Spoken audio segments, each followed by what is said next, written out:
नमस्कार दोस्तों, स्वागत है आपका द अंकुर शो में, जहां हम लाते हैं आपके लिए प्रेरणादायक कहानियां और अद्भुत व्यक्तित्वों से मुलाकात। आज के इस खास एपिसोड में हमारे साथ मौजूद हैं राष्ट्रपति पुरस्कार से सम्मानित विश्व प्रसिद्ध आध्यात्मिक गुरु डॉक्टर सुरभि शर्मा जी। सभी को प्रणाम। गुरु माँ पिछले 35 वर्षों से आध्यात्मिक और हीलिंग की दुनिया में अद्वितीय योगदान दे रही हैं। अपने असाधारण कार्य के लिए उन्हें न केवल भारत में बल्कि कई अंतर्राष्ट्रीय मंचों पर भी सम्मानित किया गया है। वह अनेक विद्याओं और विधाओं की विशेषज्ञ हैं, जैसे akashic reading, past life regression, spirit release, hypnosis, reiki, Lama Fera, astrology, acupuncture, tarot card reading इत्यादि। तो आइए बिना किसी देरी के हम जानते हैं गुरु माँ की प्रेरणादायक जीवन यात्रा और उनके अनुभवों के बारे में। प्रणाम गुरु माँ। प्रणाम। कैसी हैं आप? मैं बढ़िया हूँ। सुनाए अंकुर आप।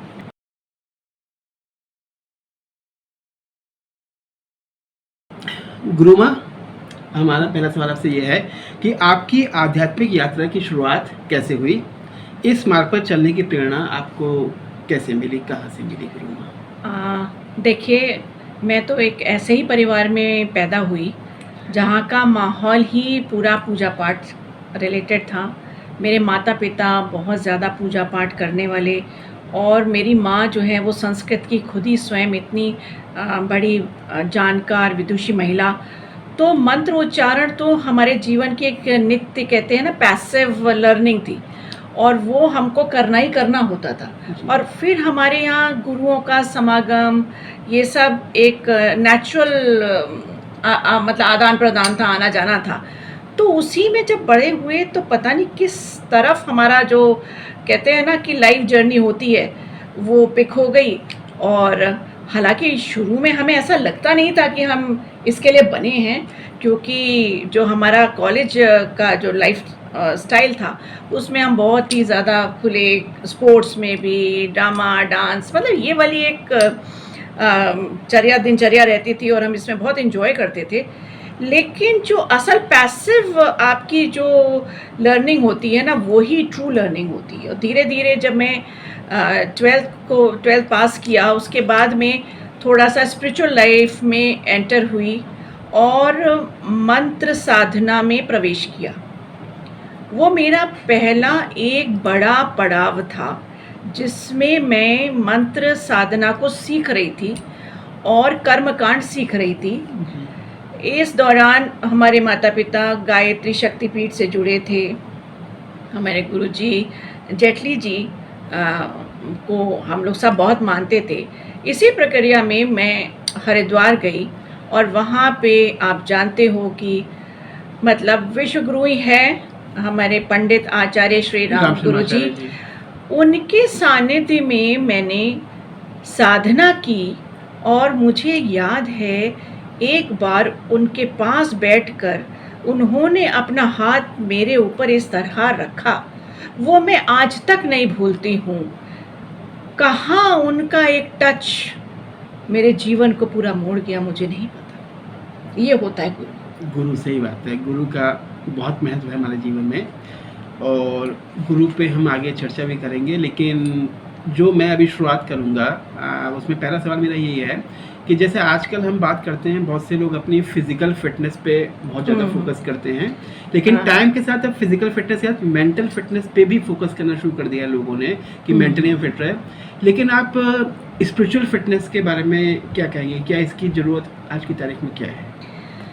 देखिए, स्पिरिचुअल फिटनेस आपकी मेंटल फिटनेस तो लाती ही लाती है जी, साथ में आपको फिजिकली भी फिट रखती है। तो हम बजाय फिजिकली अलग से फिट हों, मेंटली अलग से फिट हों, तो क्यों ना हम स्पिरिचुअल पाथ में आएँ, और जो करना है वो तो करना ही है। जैसे कि आपको पढ़ना है, आपका एक व्यवस्थित जीवन है, आपकी एक्सरसाइज है, योगा है, ध्यान है, ये सब आपको करना ही करना है।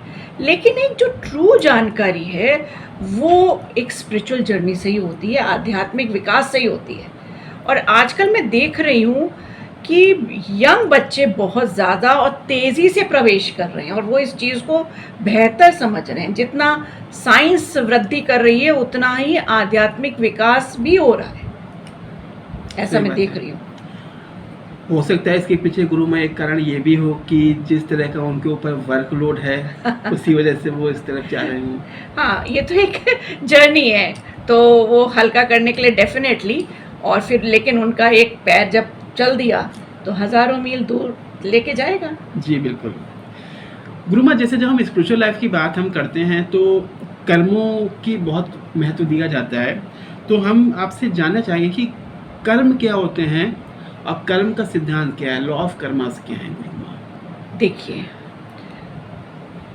आदमी का जो भी जन्म हुआ है, वो एक और एक ही मुद्दा है कि उसे सिर्फ़ और सिर्फ़ अच्छे कर्म करने हैं, यानी जो भी न्यायप्रिय हो, जी, जो इंसानियत से भरा हो, इंसान के प्रति, जानवर के प्रति, प्रकृति के प्रति, ईश्वर के प्रति, मतलब ये एक बहुत बड़ी चीज़ है। पर ऐसा होता नहीं है। जी, हम अपनी ही दायरे में फँसने लगते हैं। हमारे अंदर ईर्ष्या, द्वेष, भावना, है ना? और कुछ अट्रैक्ट करने की शक्ति, मतलब ना देना, लेना ज़्यादा, तो इन प्रक्रियाओं से हमारे अनेक कर्मास बनने लगते हैं। जी, यानी भाव का आदान-प्रदान होता है और ये लड़ाई का मुद्दा है। तो आजकल हर रिलेशनशिप में ज़्यादा ना देने की स्थिति में जो लोग आ रहे हैं ना, तो वो भी एक प्रॉब्लम हो रहा है। तो कर्म क्या है कि जो आपने कर लिया या जो आपने सोच भी लिया, वो रजिस्टर हो जा रहा है यूनिवर्स में। वो एक बहुत बड़ा, कहते हैं यूनिवर्स पराशक्ति से भरा हुआ एक कंप्यूटर है जी, और वो आप में रजिस्टर हो गया। तो मैं इस तरह से समझाती हूँ उस चीज़ को कि ईश्वर की नज़र में कोई पनिशमेंट नहीं है। वो कहते हैं कोई बात नहीं, तुमसे कोई भूल हो गई थी, अगली लाइफ है तुम्हारी, उसमें आप सही कर लीजिएगा। तो हमें वो अगली लाइफ मिलती है जी, और पता लगा हमने उसमें भी नहीं सुधरे तो कहते कोई बात नहीं, एक और लाइफ ले लीजिए। तो इस तरह हमारे लाइफ का सिलसिला शुरू होता है और कर्मों का सिलसिला शुरू होता है। पर एक बहुत इम्पोर्टेंट बात बताती हूँ कि हर लाइफ में हमारा सोल इवॉल्व होता है। कोशिश हमें ये करनी चाहिए, अपनी प्रेजेंट लाइफ को समझना चाहिए कि क्या चीज़ हमें छोड़ना है, क्या हमें पिक करना है। ये बहुत ज़रूरी बात है कि क्या चीज़ छोड़नी चाहिए और क्या चीज़ पिक करनी चाहिए। तो जैसे इसी चीज़ में मैं आपसे, जैसे आपने कहा कि आपने भी बताया कि अगर हमने कुछ गलतियाँ कर दी हैं तो ईश्वर हमें एक लाइफ और देता है कि वहाँ आप सुधार लीजिए। तो वहाँ से मैं एक क्वेश्चन आया दिमाग में, पूछना चाहूँगा कि क्या हमारे पिछले जन्म की घटनाएँ और अनुभव हमारे वर्तमान जीवन और कर्मों को प्रभावित करते हैं? देखो, जब बच्चे का जन्म हुआ या हमारा जन्म हुआ तो पेरेंट्स उस समय को नोट करते हैं। जी, उससे बनता है एक हॉरोस्कोप, यानी आपके पूरे लाइफ का एक मैप। वो ये लाइफ तो अभी लीड करी नहीं है, सही बात है। एक सेकंड भी अभी हुआ नहीं है बच्चे को जन्म नहीं, लिए। बिल्कुल नहीं। वो आया कहाँ से? वो रजिस्टर्ड है, आपका पूरा कर्म की कहानी वो रजिस्टर हो गई। अब बच्चे को मैच्योर करने के लिए, उसको बैलेंस करने के लिए वहाँ से स्टार्ट करना है।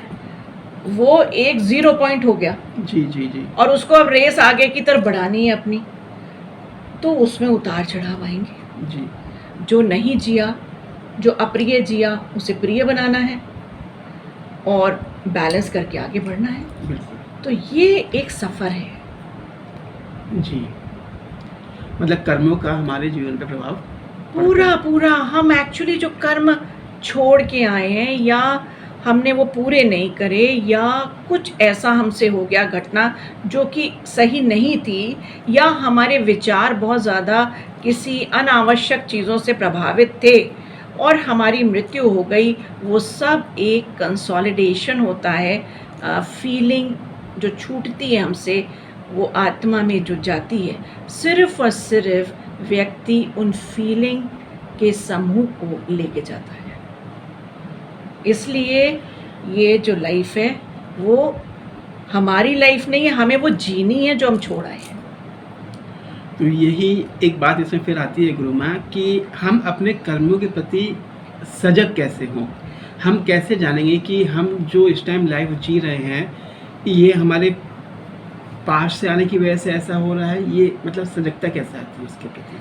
देखिए, जो तो अच्छा हो रहा है उसके लिए धन्यवाद करिए, जी, और जो अप्रिय हो रहा है उस पे एकदम से ना रुष्ट हो जाइए, ना ईश्वर को कोसिए, ना बैकफुट होइए।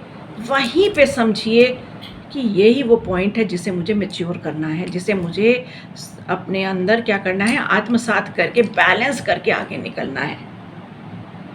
अच्छा, तो वो अगर आप कर लेते हो खुशी खुशी, होता क्या है, लोग रोते हैं, अरे ये मेरी लाइफ में हो गया, तो कभी कभी हम उस रोने में ही अपनी पूरी लाइफ को ख़त्म कर देते हैं, यानी उभर ही नहीं पाते हैं। जी, लेकिन एक्चुअली वो उभरने के लिए वो एपिसोड हो रहा है, जो अप्रिय लग रहा है पर अप्रिय है नहीं, बिल्कुल। तो उसको हम जी लें। ऐसे हम अपने कर्मास को मैच्योर करते हैं। जी गुरु माँ, कहने का अर्थ है कि जीवन में जो कठिनाइयाँ आती हैं वो हमें इवॉल्व करने के लिए ही आती हैं। बिल्कुल, ये हम आगे कैसे- बढ़ाने के लिए आती हैं, जी। उसी से आप आगे बढ़ रहे हो। अच्छे जो कुछ हो रहा है उससे कुछ नहीं हो रहा है, उससे आप आगे नहीं बढ़ रहे हो। जो हाँ, अप्रिय हो रहा है वो उसी हमें को आगे- सॉल्व करके आगे बढ़ोगे। जी गुरु माँ, तो उसमें हमें अटकना नहीं है, भटकना नहीं है, सॉल्व करना है और आगे बढ़ना है। जी। अच्छा गुरु माँ, कई बार आपसे भी बात हुई है, आप भी कई बार कहती हैं कि क्षमा कीजिए, फॉरगिव कीजिए। माफ़ी देने से हमारे जीवन में बदलाव कैसे आता है, माफ़ करने से? देखिए, जब आप कोई भी जने, दो जन लड़ते हैं सपोज, तो जिससे आपने लड़ाई करी मान लीजिए, या जो आपसे भी लड़ा, क्या उसी वक्त आप उसको दिमाग से निकाल देते हो? बताइए। नहीं निकालते। कभी आपका बहुत साल लग जाते हैं उसको निकालने में, या नहीं निकाल पाते हो, ऐसा भी तो होता होगा। और ये भी रहता है कि समय आने पे हम इसका बदला लेते हैं। बिल्कुल, ये तो वो एनर्जीज हैं, यानी हमने उनको अपने अंदर, हमारे आभा मंडल में या अपनी एनर्जीज में हमने उस नेगेटिव भाव को जगह दे रखी है। जी, तो उतना भाव तो आपका शुद्ध नहीं होगा ना। नहीं। अब वो भाव से आप फ्री कैसे होगे? तो भाई उसका कर्म वहाँ रजिस्टर है, मेरा भी कर्म रजिस्टर है, लेकिन जो ये आदान प्रदान हो गया, ये ख़त्म कैसे हो? वो होता है माफ़ करने से, यानी भाई मैंने आपको क्षमा किया, और भूलने से कि भाई ठीक है, जो आपने किया, हो सकता है कुछ मेरा ही रह गया हो, कुछ हिस्सा पिछला जो बैलेंस कर रहे हैं, तो भाई मैं आपको माफ़ करता हूँ, और फील करना है कि आपको उनकी कोई बात बुरी नहीं लगी, और उसको आपको रिलीज़ करना है। इससे क्या होता है, वो एनर्जी हमारी कट होती है। अच्छा। माफ़ी मांगने से भी हमारी एनर्जी कट होती है, यानी आप किसी से माफ़ी मांगते हैं कि भाई अगर मुझसे कोई गलती हो गई, क्षमा करिए, प्लीज़ क्षमा करिए, प्लीज़ क्षमा करिए, तो एक अंदर फिजियोलॉजिकल चेंज आता है, एक मेंटल चेंज आता है आपके अंदर, और वो धीरे धीरे आपकी एनर्जी रिसेशन में आ जाती है। तो सोल कंप्लीट रहे, इस बात का हमको अपनी जर्नी में ध्यान रखना चाहिए कि कोई फॉरेन इवेंट हमारे सोल में होगा तो हमारा सोल इनकम्प्लीट फील जी, करेगा। जी।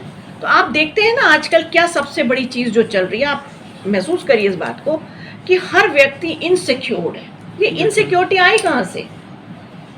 ये सब वही कनेक्शन जो बने हैं। वो उसके जो अंदर के भाव उत्पन्न बार बार उबालते हैं ना, उबलते हैं आपके अंदर, वो है। कहने का अर्थ है कि एनर्जी, जो लॉ ऑफ एनर्जी है, वो ही यहाँ पे काम कर रहा है, और गिव एंड टेक का पूरा कंसेप्ट है। बिल्कुल, हमें सिर्फ एनर्जी के परसेप्शन में हर चीज़ को जीना है। Even spiritualism is nothing but the type of energy you are connected with and you are growing with. जी। वो है स्पिरिचुअलिज्म। तो पॉजिटिव है आप स्पिरिचुअल हैं, नेगेटिव है तो अब इसका शब्द ईजाद करिए, मैं तो नहीं बोल सकती मुझसे। तो गुरुमा जैसे इसी चीज़ में हम आगे पूछेंगे, तो जब हम स्पिरिचुअल लाइफ में आगे बढ़ करते हैं तो मेडिटेशन की बात कही जाती है। हाँ, तो मेरा पहला सवाल तो ये आम लोगों के लिए भी यही सवाल है कि मेडिटेशन है क्या एक्चुअली, और मेडिटेशन की क्या उपयोगिता है? देखिए आजकल की इतनी हलचल वाले जीवन में मन अशांत रहता है। Meditate to focus upon the mind, उसको शांत करना। तो माइंड शांत होगा तो वो अपने असल स्वरूप में होगा, जी। और जब वो असल स्वरूप में होगा तो उसके काम करने की क्षमता बहुत ज़्यादा बढ़ जाती है। वो अपने ट्रू नेचर में होगा, वो अपने ट्रू सेल्फ में होगा। तो मेडिटेशन की यहाँ पे आवश्यकता पड़ती है। हर कोई जो कहता है कि हम मेडिटेट करते हैं और हम ठीक नहीं हो रहे, तो कहीं ना कहीं कुछ गड़बड़ है। वो बिल्कुल। मेडिटेट कर रहा है, मन थोड़ी देर के लिए शांत हो रहा है, पर वो किधर जा रहा है मेडिटेशन में? क्या वो पॉजिटिव जा रहा है या निगेटिव भी जा रहा है? जी। तो वो डीप मेडिटेशन में चेक नहीं हो पाता जी। वो अवस्था। तो मेडिटेशन एक माइंड को हील करने का प्रोसेस है, शांत करने का प्रोसेस है, और अपनी ट्रू नेचर में आने का प्रोसेस है। ओरिजिनलिटी की तरफ जो आपका सोल। फिर क्या होता है, अवेयरनेस में आपको अनेक गाइडेंस मिलती है, आप उधर चलते हो, है ना? जी। तो ये बहुत बड़ा यूज़ है मेडिटेशन का। अच्छा गुरुमा, जैसे मेडिटेशन के बारे में भी हम बात करते हैं तो कई जगह जब हम पढ़ते हैं कि बुद्ध जी के बारे में पढ़ेंगे या और, तो कई सारी मेडिटेशन की टेक्निक्स के बारे में बात की जाती है। तो ये मल्टीपल टेक्निक्स का क्या महत्व है? क्या हम कोई एक पर्टिकुलर टेक्निक मेडिटेशन की यूज़ करके भी काम नहीं चला सकते, या मल्टीपल, जैसे बुद्ध में विपस्सना ध्यान की बात कही गई है, या और भी टेक्निक्स होती हैं, जैसे हम रेकी की हम बात करते हैं तो वहाँ पे प्रेम और प्रकाश मेडिटेशन की भी बात की जाती है कई बार। तो इसका क्या है? अब देखो, एक ही परिवार में अगर भोजन की हम बात करें तो सबका टेस्ट एक जैसा नहीं होता, सही बात है। सबका मन एक तरीके से नहीं लगता। जी। तो विधाएं बहुत हैं। अगर हमें पेट भरना है तो खाना खाना है, और वो किस तरह का खाना ये डिसाइड करते हैं। इसी तरीके से अगर मन को शांत करना है तो हमें मेडिटेट करना है, और वो मेडिटेट हमको जो भी हमको अपील कर रहा है बाय एवरीबडीज़ चॉइस, तो वो उसके साथ जा सकता है, क्योंकि मेडिटेट तभी करेगा जब उसको कोई चीज़ पसंद जी। है ना, वो उसके साथ में लयबद्ध हो रहा है या हारमोनियस हो रहा है। तो इतनी बड़ी ईश्वर ने दुनिया बनाई है, इतना कुछ ज्ञान दिया है, तो हर मास्टर के अंदर या गुरु के अंदर वो अलग अलग चीज़ें निकलती हैं और हमें प्राप्त होती है मोती की तरह। जी। यू नो, हमारा मन हम जिसको भी चाहें अपना सकते हैं, जी। और जिसके साथ सरलता से हम जुड़ सकते हैं। ऐसे तो ईश्वर ने कहा विज्ञान भैरव तंत्र में कि श्वास ही इनफ है। ऐसे तो कृष्ण ने कहा कि हर बूंद बूंद में और हर कण कण में मैं विद्यमान हूँ, पर हमारा ध्यान वहाँ जाता नहीं ना। सही बात है। तो जैसे भी चाहो ध्यान करना, उसको एक चीज़ को आप पकड़ सकते हो जी। और ध्यान कर सकते हैं। एक ध्यान की जो दूसरी वो चीज़ है गाइडेड मेडिटेशन, जी। एक इसका है। तो एक तो हो गया सरलता से कि आप अपना दिमाग को शांत कर लो, एक हो गया कि आपको कुछ मैनिफेस्ट करना है और ध्यान इसलिए कर रहे हैं, जी। तो वो हो गया गाइडेड गाइडेड मेडिटेशन। मेडिटेशन। तो ये इतना फ़र्क है बस गाइडेड मेडिटेशन और अपने सिंपल मेडिटेशन में। एक तो सिर्फ आपका मन शांत कर रहा है, और एक इच्छाओं के साथ मन शांत कर रहा है और उसकी एनर्जी को प्रबल कर रहा है। That's all. तो कहने का अर्थ है गुरुमा, क्या हम ये कह सकते हैं कि क्या जो मेडिटेशन हम करते हैं वो भी आपकी प्रेजेंट या पास्ट कर्मास को हील करता है? देखो, आप इसमें विचरण कर सकते हो। जी।